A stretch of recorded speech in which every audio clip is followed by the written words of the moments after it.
د څه باندې 100 میلیارډ ډالرو نړیوالو مرستو سره هم افغانستان په بېوزلۍ کې ډوب هیواد بلل کیږي. اقتصادي وده یې د سږ کال لپاره 2.5 په سلو کې اټکل شوې او په راتلونکو 2 کلو کې هم د ستر بدلون نښې نه ښکاري. خو بیا هم افغانستان د تجارت، ترانزیت او تولید په برخو کې په ښه لوري روان بلل کیږي.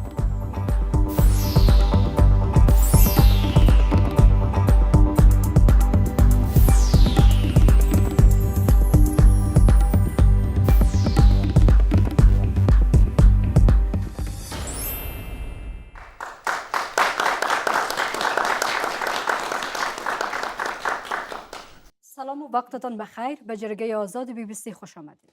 زه عبدالمالک قاسم یم، د خپلو همکارانو په استازیتوب مو آزاد جرګې ته هرکلی کوم. با وجود پیشرفت‌های اخیر اقتصادی هنوز هم نیم از جمعیت افغانستان فقیر است. د میلیاردونو ډالرو له لګښت سره ویل کېږي نږدې نیمه افغانان بیکاره دي او د سږ کال لپاره اقتصادي وده شاوخوا 2.5 په سلو کې اټکل شوې ده. در جرگه امشب در پیوند به وضعیت اقتصادی افغانستان بحث می داشته باشیم. اینکه چه چالش‌های جدی فراراه پیشرفت اقتصاد افغانستان وجود داره.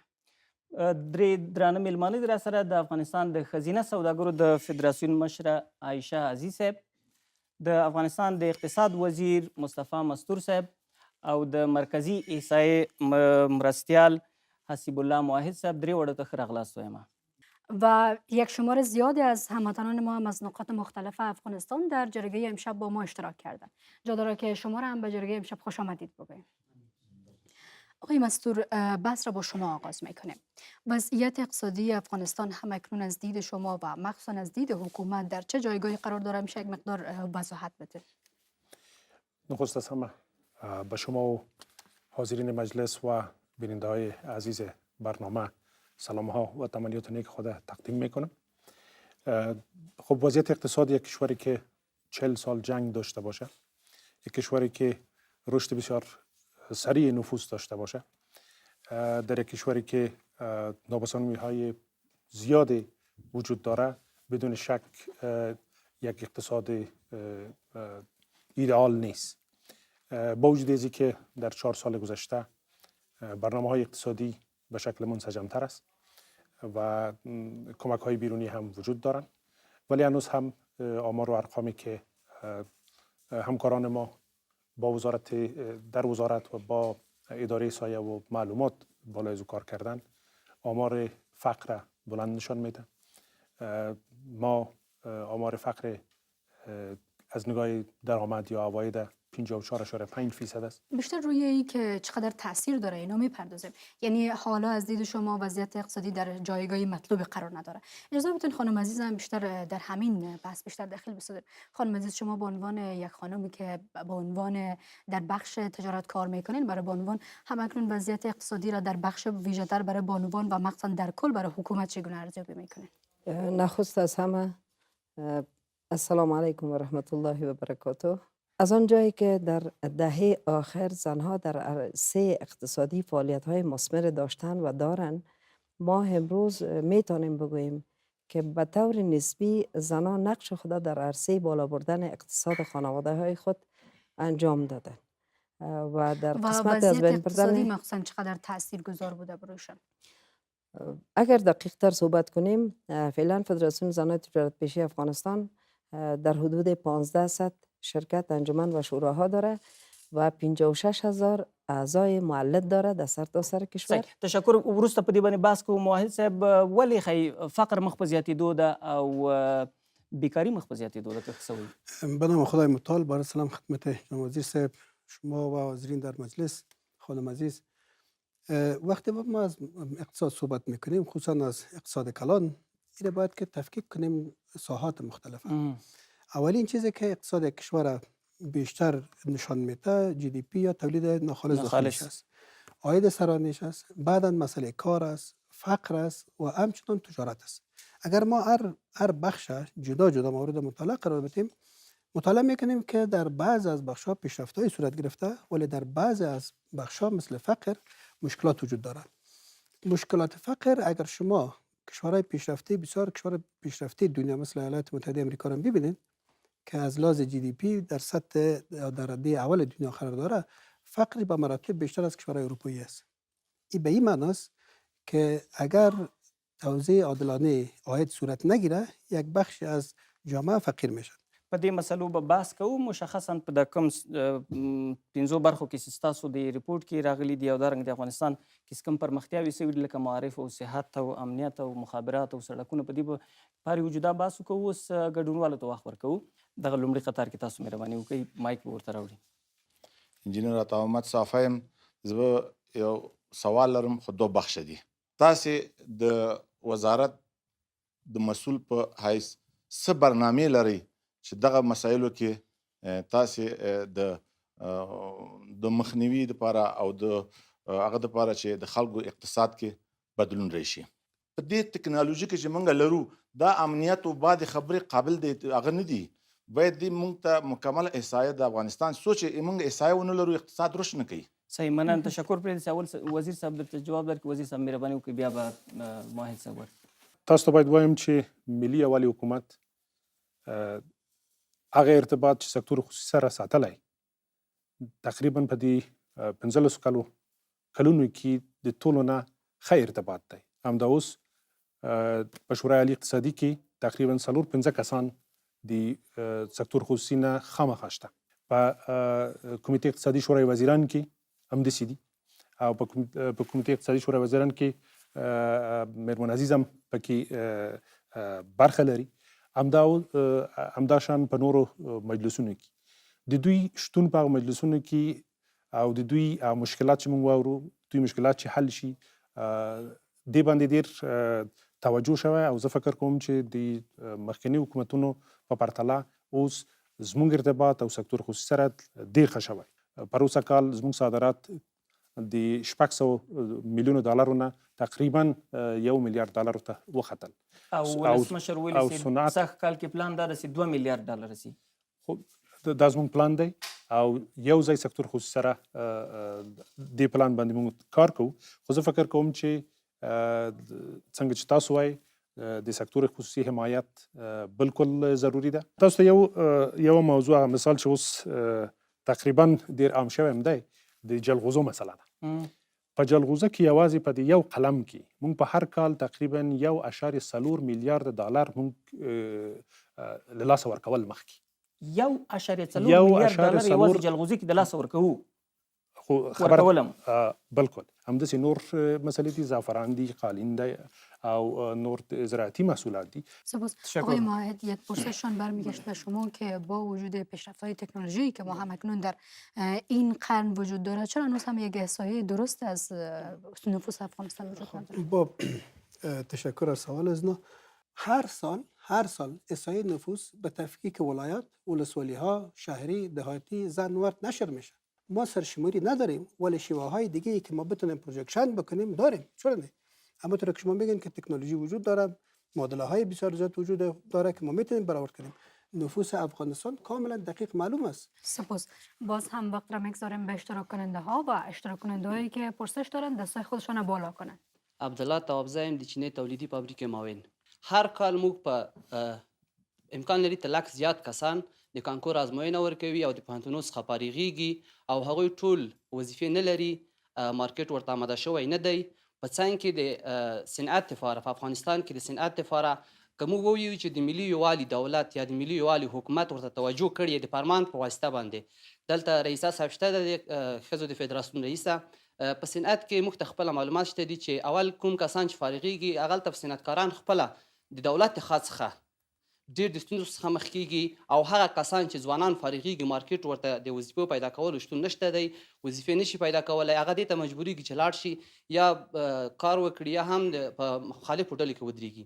نو یوازینی مشکل دا دی. یو دا پوښتنه د وزیر صاحب څخه ده، ولې دو ته د مالیې وزارت یا ګمرکات دې ته توجه نه کړه چې که چېرته تا نه په 2 اخترو کې یو څوک 4 متره تیکه کالي وګنډي، 2 جوړه کالي تقریبا 8 میلیونه متره تیکه کېږي، په ګمرکاتو کې ولې 10 میلیونه هم نه دغه شوي مسئول شوی؟ په دې باندې ټول خبر یو. بسم الله الرحمن الرحیم. خاتمه حافظی هم د پکتیا ولایت د زازای ولسوالۍ څخه.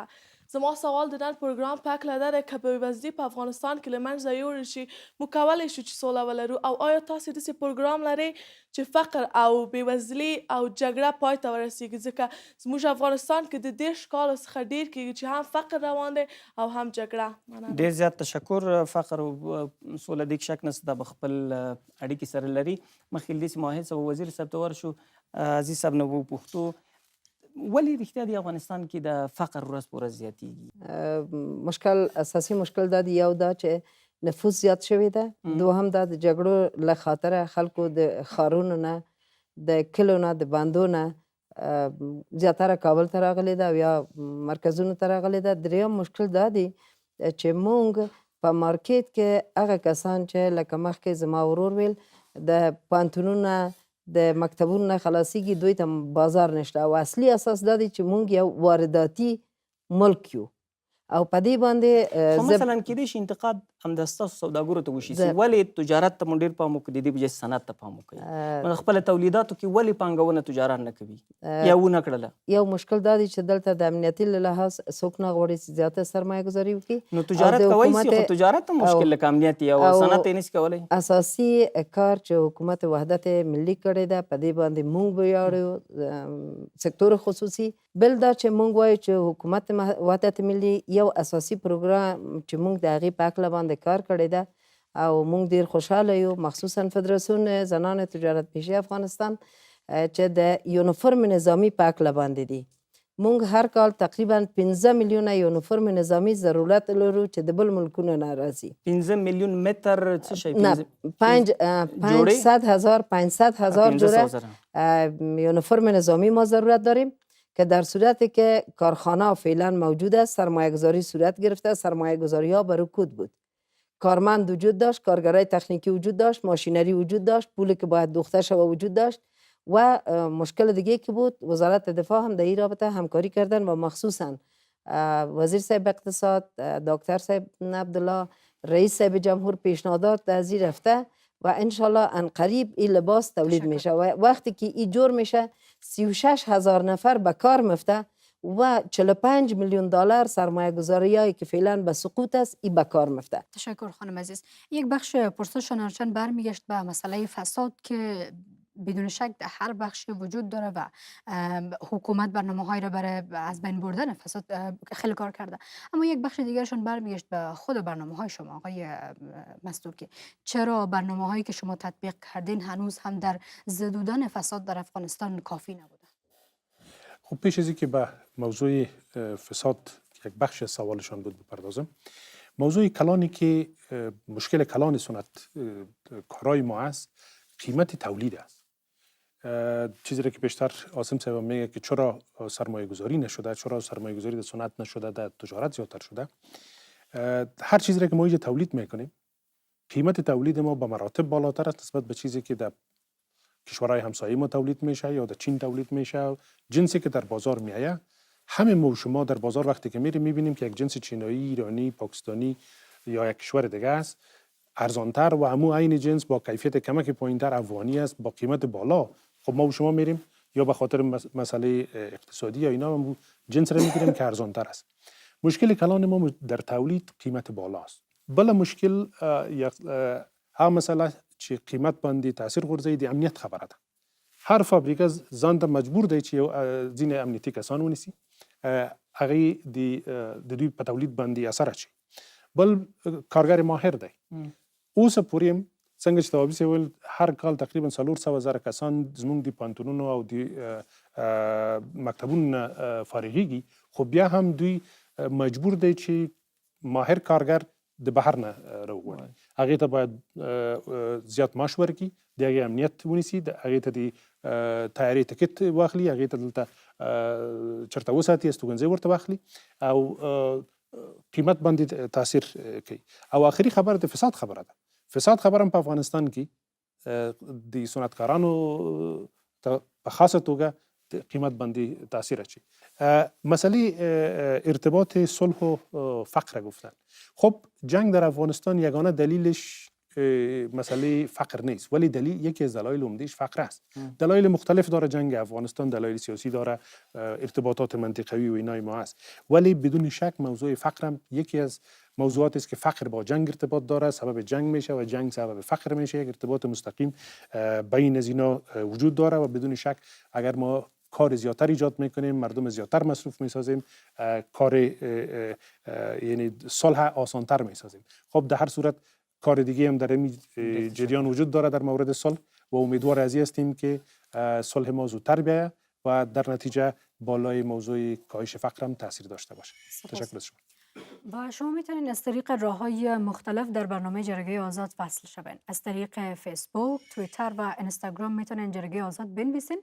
پیج ما در صدر قرار میگیره، میتونید دیدگاه‌ها و نظریاتتان از طریق شبکه‌های اجتماعی ما با ما در میان بگذارید. و برنامه مکمل جرگه آزاد هم میتونید از طریق یوتیوب برنامه با همین نام یعنی جرگه آزاد بنویسین و این برنامه را تماشا کنید. فعلا یک وقفه کوتاه میگیریم و دوباره برمیگردیم.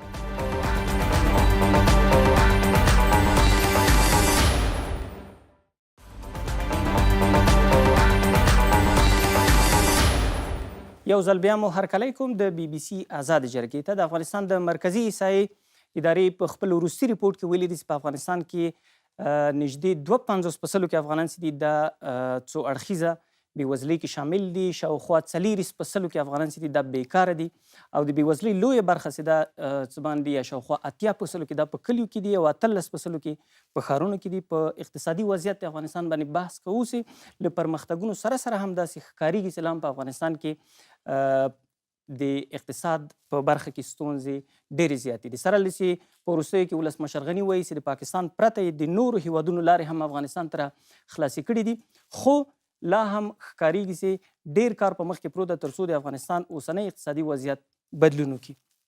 دلته عبدالکریم ته وخت ورکوو. بسم الله الرحمن الرحیم. عبدالکریم امرخیل یم د بغلان ولایت، یو قومي سپینګیری، یو قومي مشر.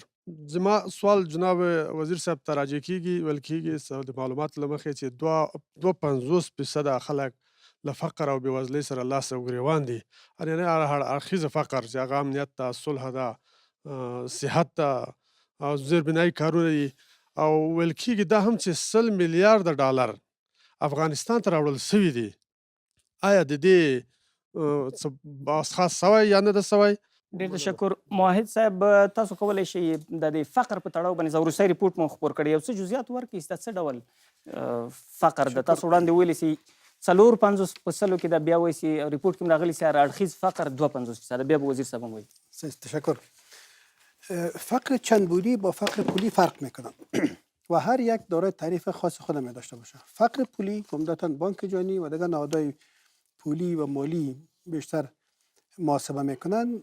اون نظر به تعریف های ملی و تعریف های بین المللی فرق میکنه. تعریف بین المللی که بانک جهانی و تعریف انجام داده، اگر یک فرد در یک روز کمتر از $1.90 مصرف داشته باشه او فقیر است. این در حقیقت یک خطر ایجاد میکنه که اگر از او خطر هر قدر پایین باشه، البته فقر که ما گفتیم این یک تعریف بین المللی است. از لحاظ ملی کسایی که در یک روز کمتر از 2100 کیلو کالری انرژی مصرف میکنند با 10% غیر غذایی، اونا زیر خط فقر ملی هستند. این مسئله فقر است که 54% مردم افغانستان زیر خط فقر پولی است. فقر چند بودی یک مسئله جدید است.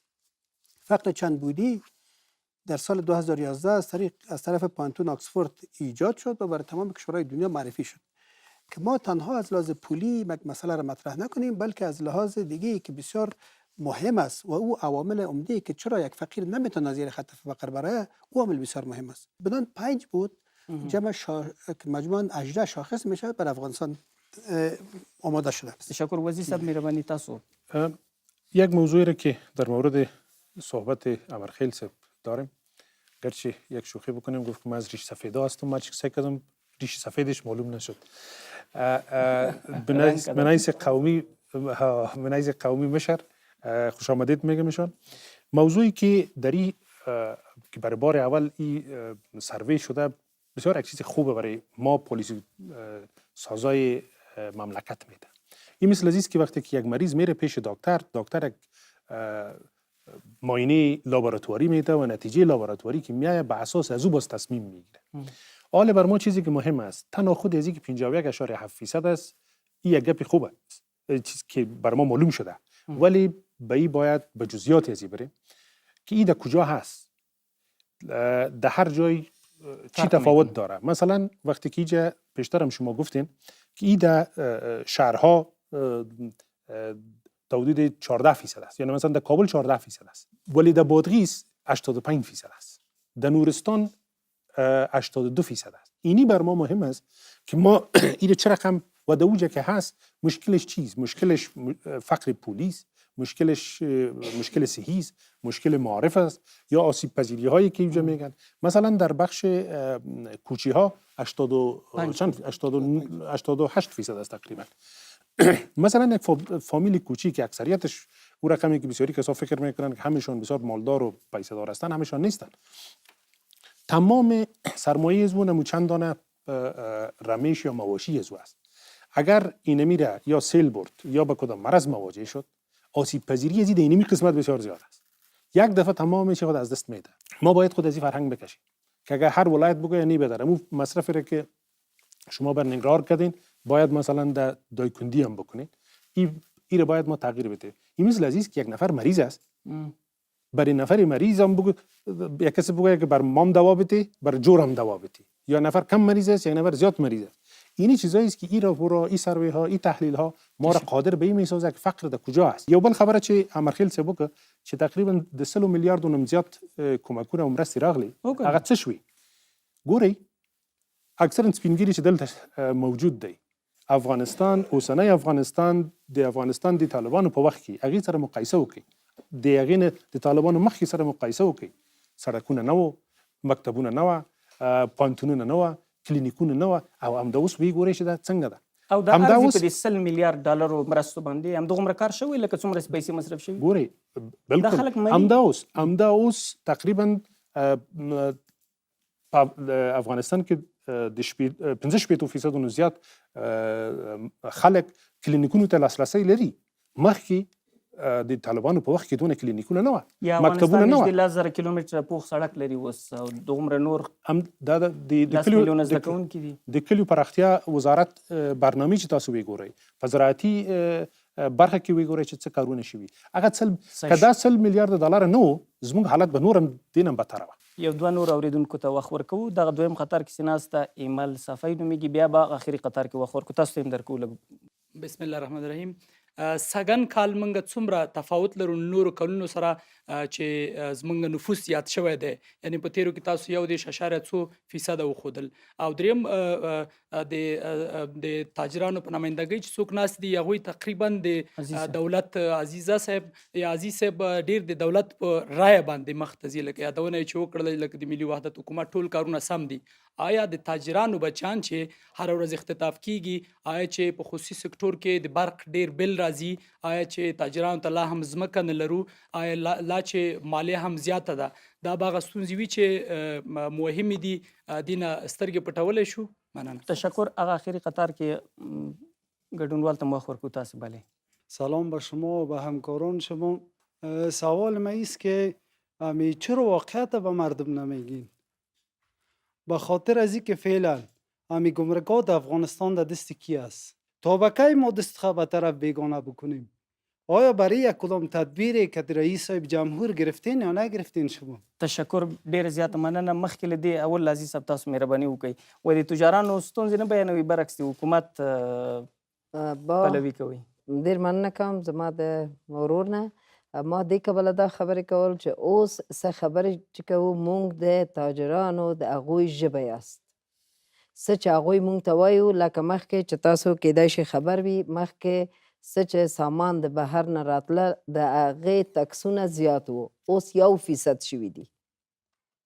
یعنې 1% څوک چې مواد خام د بهر نه راوړي هغه 1% دي. که هغه 2 ځلې استفاده کیږي هغه 2% ده.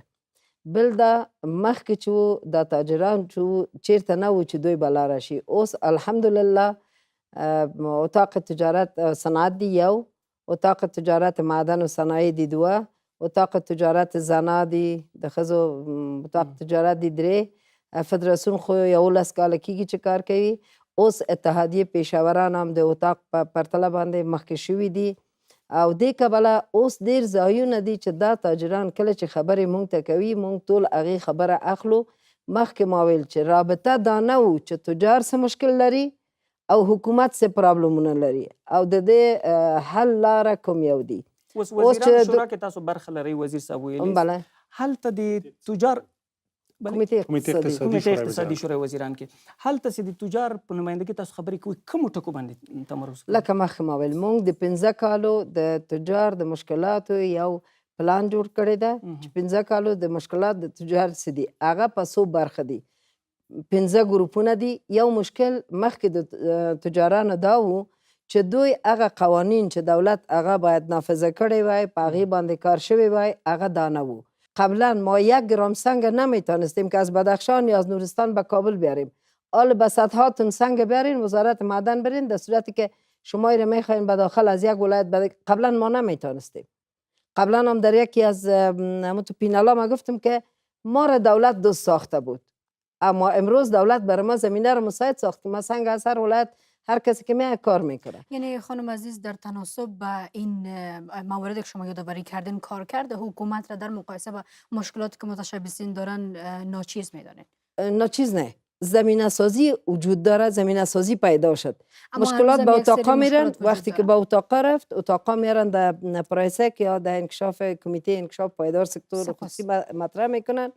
وقتی که مطرح کردن بعد از این میره به دولت و ما یک منبع هستیم که از دولت محکم میگیریم که راه حل زیر بر ما پیدا کنه در تمامی بخشای اقتصادی سرمایه گذاری ها. سپاس. آقای مستور پرسش دوست ما برمیگشت به شما که آیا حکومت در تبانی و در موافقه با وزارت های موازی در بخش اقتصاد کار میکنن همانند وزارت مالیه وزارت خود شما چه برنامه هایی را برای بهبود وضعیت اقتصادی روی دست دارند؟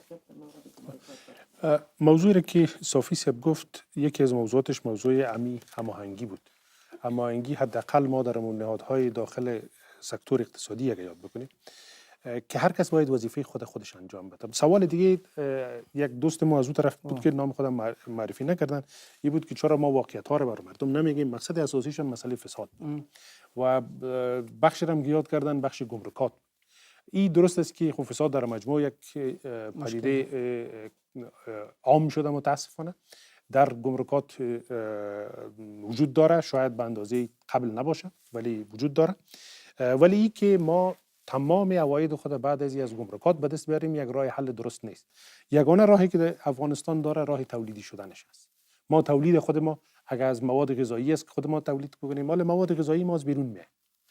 ما این مثال چندین بار دادیم مثلا در نورستان که رفتیم صبح والیس بر ما پنیر ایرانی یا مثلا عسل اسپانوی آورده در حالی که از خود از نورستان باید باشه. میگه وقتی که یک پنیر از ایران میاد تا هرات تا قندار تا کابل تا جلال آباد تا کنر تا نورستان ولی از کنر نمیتونه بیاید از جلال آباد نمیتونه بیاید این نشان میده اون بحث کلان پیشتر ما بود که قیمت تولید بر ما بالاست. تا که ما تولیدی نشیم خود ما این به مشکل کلان ماست و همچنان توجه بیشتر به سکتور خصوصی نداشته باشیم.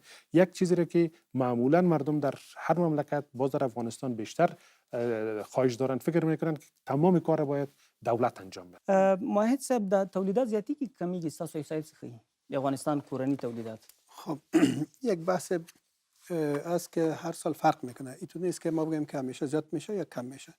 به خاطر از اینکه وقتی ما جی دی پی را مطالعه میکنیم عمدتاً بخش تقریبا اعظم زراعت است و زراعت وابسته است به هوا.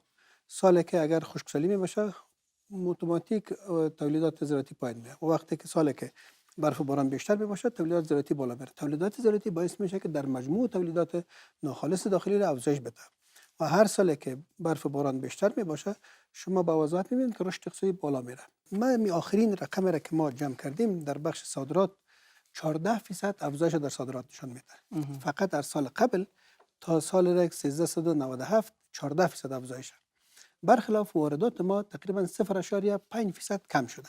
تشکر ډیر زیات من وزیر صاحب مهربانی. ببین اضافه بکنم به سوال شما تنها در سال گذشته تولیدات ما در بخش صنعت 6.7% بلند رفته. که یک چیز بسیار خوب است. برعکس چیزی که در قسمت زراعت است که هر سال نظر به اقلیم و آب و هوا تفاوت میکنه، ایره ما مطمئن هستیم که آیسته آیسته بلند میره. تاسو درانه لیدونکو او اوریدونکو کولای شئ موږ سره د ټولنیزو رسنیو له لارې هم ملګري شئ. په فیسبوک کې زموږ ادرس ته آزاد جرګه، جرګه آزاد او اوپن جرګه، او دارنګه په یوټیوب کې هم موږ کولای شئ پیدا کړئ. خو اوس یوه لنډه وقفه اخلو.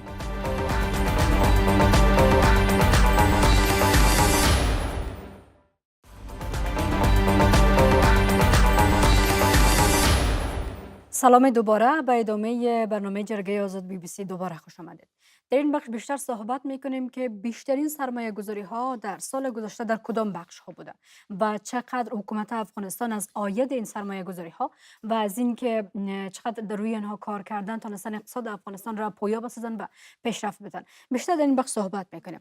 آقای مستور، میخوایم بپرسیم که با همین پرسش آغاز میکنم. سال گذشته بیشترین سرمایه گذاری در کدام بخش ها بوده و مخصوصا کلانترین سرمایه گذاری ها میشه اشاره کنه؟ خب فکر میکنم که شاید آمار ایناش زیادتر نزد سایه و وزارت تجارت و صنعت باشه، ولی بخشای مهم و عمده بخشای تولید انرژی یا برق است. بیشتر تولید برق از انرژی آفتاب. ما دو پروژه داشتیم در قندهار، یک پروژه دیگه فعلا کار بالایش جریان داره در فرا، دو پروژه دیگه کار در سروبی جریان داره بالایش و در ننگرهار. دو پروژه تولید برق از گاز است که در جوزجان، دشبرغان و در مزار است که کارش تقریبا داره آغاز میشه. در تولید مواد غذایی همین پالیسی ترجیح 25% بسیار تاثیر کرده.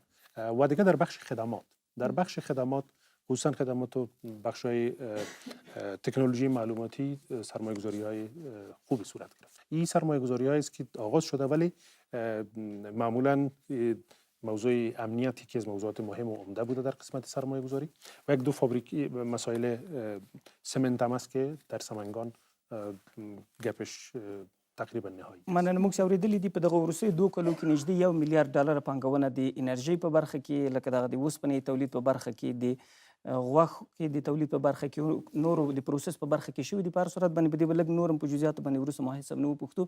عزیز صاحب، څومره خلک د خصوصي سکتور کې اوس بوخت دي؟ څه معلومات درته شته؟ در سکتور خصوصی در بخش زنان در حدود 3000 انجمن، شرکت، شوراها و اتحادیه‌های زنان هستند. نفر به څومره یې پکې مثلا تقریبا در حدود خصوصي سکتور باید کار ایجاد کړي، حکومت پالیسیانې ورته جوړوي، سهولتونه تاسو خپل وایسي موږ ته ډېر در حدود 100,000 زن مصروف خدمات هستند. البته در 34 ولایت افغانستان و دستاورد خوبی که زنها دارن که در سالهای اخیر، در 2-3 سال اخیر اینا در نمایشگاه‌های بین‌المللی شرکت کردن. او په اقتصاد کې څومره ونډه دی دوی؟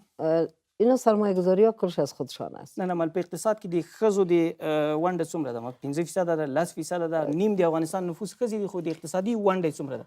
تقریبا در حدود 10 تا 15% زنها نقش خود دارند. این مسئله را آقای موحد خیلی خوبتر میتونن وضاحت بدن. آیا آمار مشخص از زنان شاغل وجود داره و این که چند درصد وضعیت اقتصادی افغانستان را کار زنان تشکیل میده؟ تشکر. زنان هم در بخش‌های مختلف مصروف کار هستند.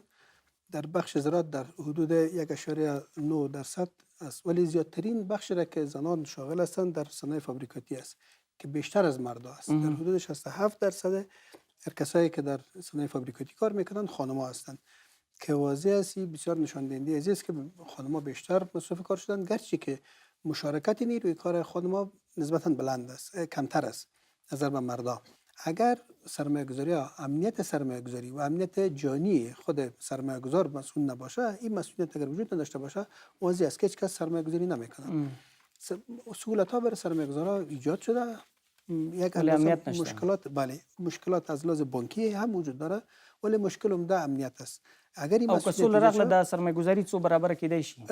ما یقین دارم که اگر امید سهولت‌های با وجود سهولت‌های دیگه اگر از لازم مسئولیت جانی و مسئولیت سرمایه‌گذاری تامین شود، احتمال داره که تقریبا 80% بیشتر شود. یک تعداد زیاد کسایی هستند که علاقه‌مندی به سرمایه‌گذاری دارند در داخل افغانستان. کسایی که در سن کار هستند در افغانستان در حدود 16 میلیون نفر است. اگر می نفوس 31 میلیون 600 هزار حساب بکنیم، تقریبا 15.5 میلیون کسایی است که در سن کار هستند، مرد و زن. از اینا 8 میلیونش ما فعال اقتصادی گفته میتونم، یا کار دارن یا تقاضای کار دارن، دنبال کار هستن. بر صورت باندې بیا ګډونوالو ته وخت ورکوو. دغه لومړي قطار کې د ګډونوالو ته، بیا به وروسته هغه آخر قطار کې. سلام، اقلیما حیدری هستم. به مهمانای عزیز خوش آمدید میگم و سوال ما هم به عرصه مهمانای عزیز هستن. مردم ما هم در بهبود اقتصاد رول مهمی داره، بدون شکی ندارن، ولی به آن زمینه کار مساعد نشده. به طور مثال به آن برنامه های کار و یا طرحهای پیشنهاد شدن، ولی او به دو لحاظ نمیتونه انجام بده. یک از لحاظ امنیت است که گپ جدا است، دوم او میتونه که نمیتونه اون برنامه هایی که دارن یا طرحهایی که دارن او به مو مرجع اصلی که بتونه او حمایت کنه دسترسی داشته باشه. تشکر. من محمد عادی با هنر هستم، از ولایت بامیان اینجا شرکت کردیم. دو تا سوال دارم، خیلی کوتاه مطرح میکنم.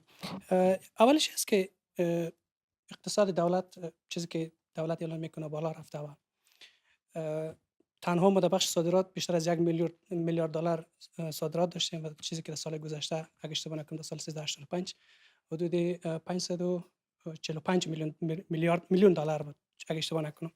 ولی از یک طرف صادرات نرخش بالا میره، از طرف دیگه ما سرمایه گذاری کوچک میبینیم که حال سقوط هستن. مثلا یک کسب و کار یک دکان جور میکنن، دو روز بعد میبینیم سقوط کردن و ورشکست شدن، قرضدار هم هستن. تشکر. ماهی سباول که تاسو جواب ورکړئ، د کار مارکیټ ته په کال کې څومره کسان ورداخلیږي؟ به حساب دو تعریف داریم ما، تعریف ملی و تعریف بین المللی.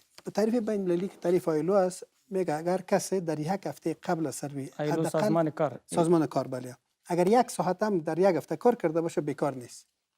ولی تعریف ملی ما میگه که نه، اگر در یک هفته یک روز یک ساعت نه بلکه یک روز اگر کار کرده باشه بیکار نیست. بدون بر مبنای همین تعریف ما بیکاری کار سنجش میکنیم. اوس کوم یو موږ د کومه اردوش ما ارقام اردوش داریم، ولی ما استفاده که میکنیم برای این تعریف ملی خود استفاده میکنیم. یعنی اگر کسی در یک هفته قبل از سروی یک روز اگر هم کار کرده باشه او بیکار نیست. مشارکت نیروی کار خانم‌ها در مجموع 24% است.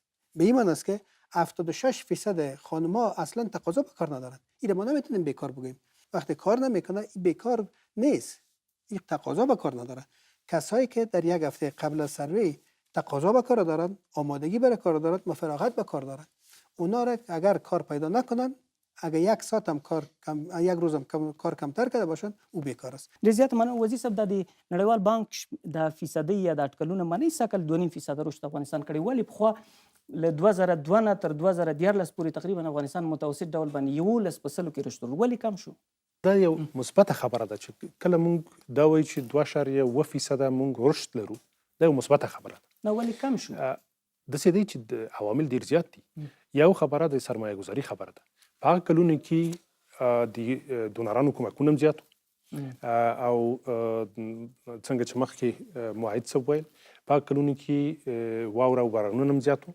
تقریبا 2008 کال کې مونږ تقریبا 21% رشد درلود.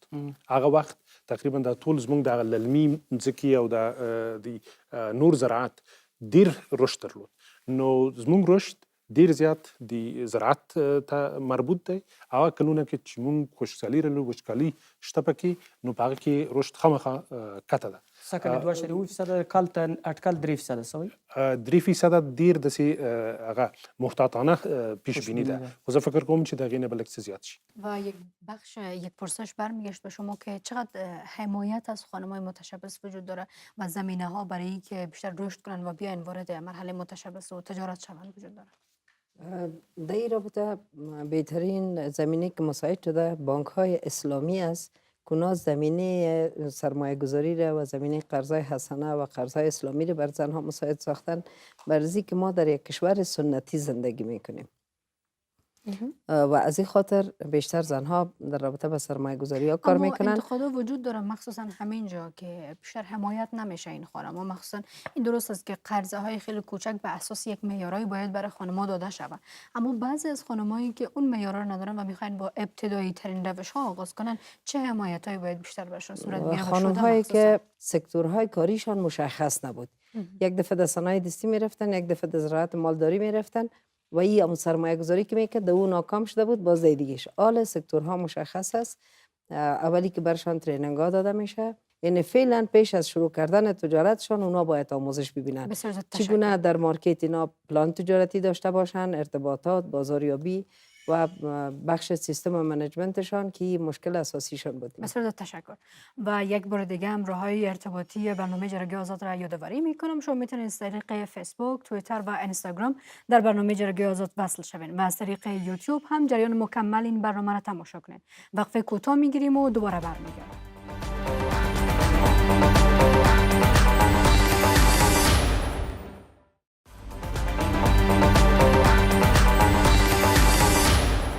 یو ځل بیا مو آزاد جرګې ته هرکلی کوم. مشخص په دې غږیږو چې د افغانستان د حکومت پلان څه ده ترڅو بېوزلي کمه او اقتصادي رشد زیات شي. وزیر صاحب په لنډو د افغانستان نه خالص عواید په 2013 کال کې څومره وي؟ تقریبا 19 میلیارد.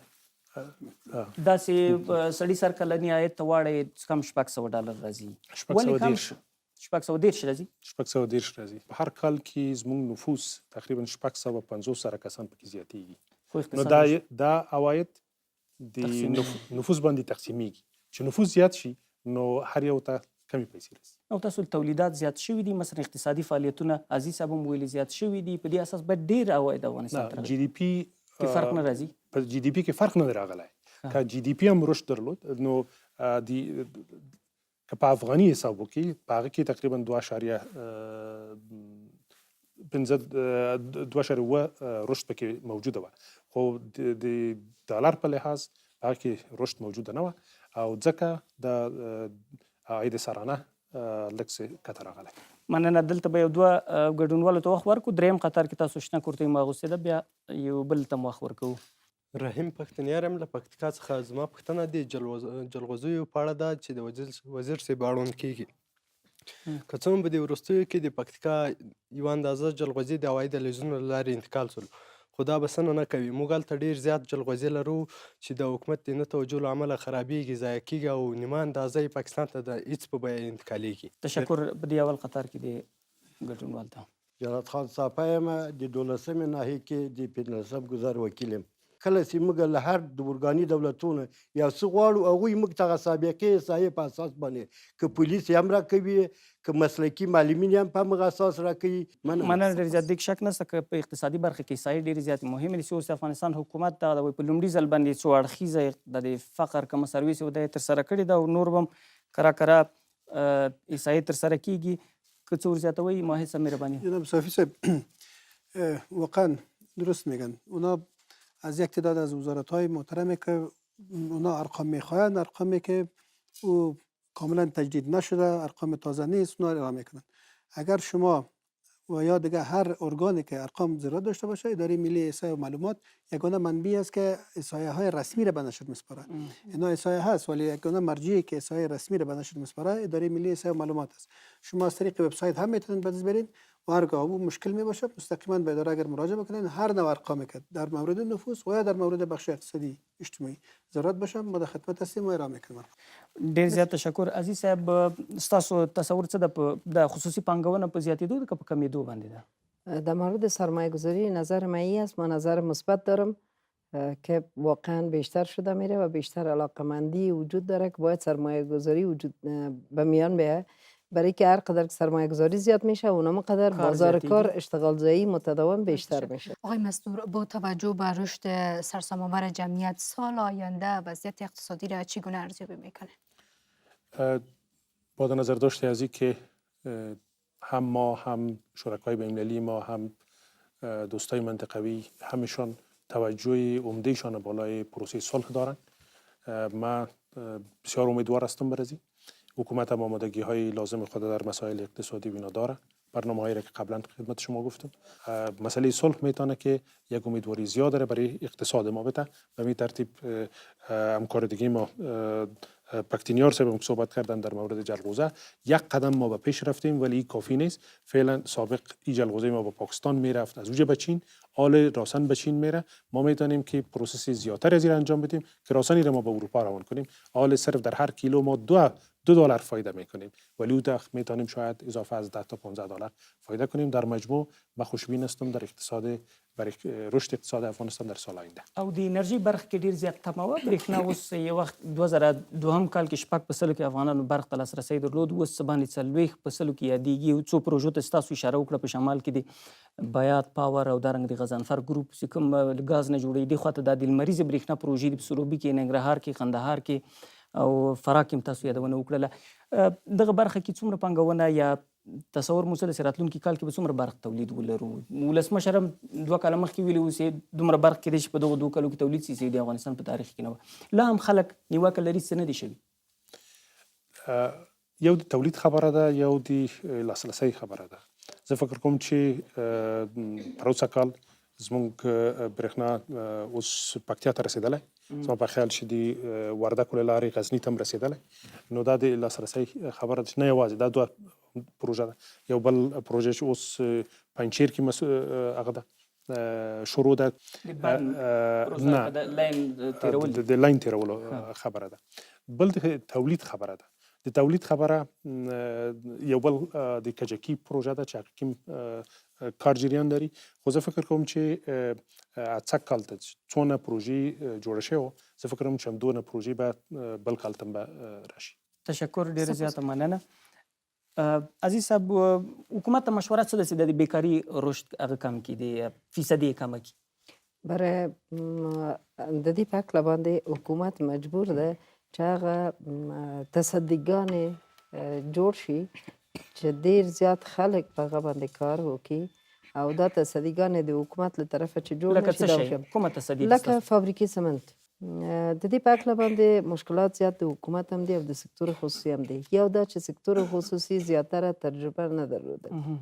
لکه زه په 2015 کال کې مونږ 10 ښځې نه وو چې د تجارت په هکله باندې کار وکړي، او نن ډېر زیات ماشاءالله ښځې دي چې د تجارت په هکله باندې کار کوي. او یو دا چې تجربې نه وو، بل دا چې هغه سکتور خصوصي دی. یو دا لکه مخکې چې زما ورور نه ویل، د دوی د امنیت د لاسه ډېر مشکل دی. که سوله راغله دا مسله به که سوله راشي انشاءالله د الله تعالی په توکل باندې دا کار ډېر زیات ضر وشي او ډېر خلک کولی شي چې اشتغال ځایي متداوم لري او سرمایه د افغانستان نه بهر نه ځي. ډېر زیاته مننه. په وروستیو 15 کالو کې افغانستان اقتصادي رشد درلودلی ده. مثلا د سړي سر کلنی عاید له 180 ډالرو اوس د وزیر صاحب د اقتصاد په خبره 610 ډالرو ته رسیدلی ده، او که 4% رشد د افغانستان اقتصاد ولري، دا کیدای شي نږدې 900 میلیون ډالرو ته ورسیږي. د سیمې په کچه اوس هم ډېر کم ده په هر صورت باندې. خو لا هم د افغانستان صادرات او واردات او انډول سره ډېر زیات فرق لري. افغانستان څه باندې 8 میلیارډ ډالر تیر کال واردات کړي وو له بهر هیوادونه، او د 1 میلیارډ ډالر په ارزښت باندې دا واردات درلود. خو د افغان حکومت پلانو ته په کتو سره تمه دا ده چې صادرات به راتلونکي کال کې 2 میلیارډ ډالرو ته رسیږي. په همدې کچه باندې کیدای شي واردات راکم شي او داخلي تولیدات هم ورسره ډېر سي. له خپلو 3 وړو میلمنو څخه هر یو عزیز صاحب او دارنګه د اقتصاد وزیر مصطفی مستور صاحب او د مرکزی ایسای مرستیال حسیب الله موحد صاحب څخه مننه کوو. و از مهمانان دیگر ما هم که از نقاط مختلف افغانستان وقت گذاشتین و اینجا اشتراک کردین، جا داره که سپاس گذاریم. و برنامه جرگه آزاد هم در اینجا پایان میرسد. تا جرگه بعد الان نگهدار.